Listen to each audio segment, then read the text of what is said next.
On a volé le Père Noël. Au dernier étage d'une très haute tour, 24 des plus habiles voleurs du monde organisent le plus grand vol de tous les temps. Ils projettent d'enlever le Père Noël avec tout son chargement.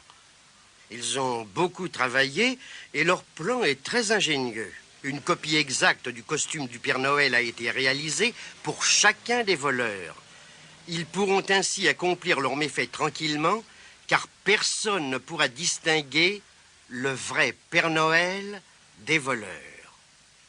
Le soir du réveillon, fin prêt, les bandits s'embarquent à bord d'une immense fusée assez grande pour contenir leurs 24 hélicoptères.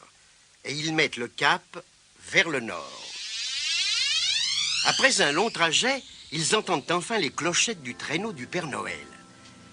Les 24 faux Père Noël se glissent alors dans les 24 hélicoptères et aussitôt, les portes de la fusée s'ouvrent pour les laisser s'envoler. En 1 minute, ils se retrouvent sur la terre ferme et encerclent le Père Noël, tandis que la fusée se pose non loin de là. « Faites ce que nous vous demandons !» lance le chef des voleurs en le menaçant d'un revolver. « Il ne vous sera fait aucun mal. Montez dans la fusée !» Le Père Noël obéit. On le ligote aussitôt, tandis que la fusée s'élève dans le ciel. Mais les voleurs ont fait une très grave erreur. Ils ont oublié que la veille de Noël, les enfants restent éveillés pour essayer d'entrevoir le Père Noël. Ainsi, tous les enfants de la région ont assisté à l'enlèvement. Aussi vite que l'éclair, la nouvelle se répand de par le monde. Et tout aussi vite que l'éclair, les bandits volent vers leur cachette tout près de la mer. Au moment d'atterrir, ils aperçoivent des centaines et des centaines d'enfants très en colère qui crient « À la charge !» Alors, les voleurs effrayés font repartir leurs fusées. Ils parcourent des kilomètres et des kilomètres jusque par-delà une autre mer. Ils survolent un vaste désert et décident de s'y arrêter. Mais là aussi, une foule d'enfants en colère les attend. Et une nouvelle fois, la fusée ne peut se poser. Elle continue sa course éperdue au-dessus d'une jungle touffue. Les arbres sont si étroitement entrelacés que les voleurs ne distinguent pas la moindre clairière où atterrir. Du reste, la jungle aussi est pleine d'enfants en colère. Alors, les voleurs se dirigent vers l'Orient. Ils survolent de hautes montagnes, de larges plaines, des rizières. Ils traversent l'océan Pacifique, puis des grandes villes, puis des champs de maïs et de grandes forêts. Mais partout où ils vont, ils aperçoivent des centaines d'enfants en colère.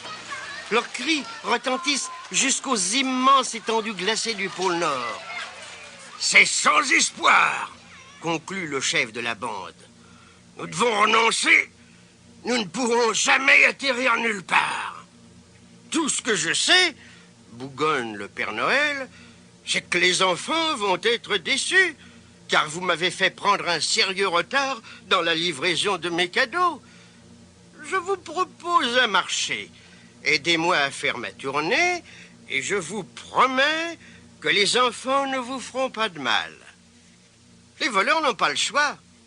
Ils font donc demi-tour.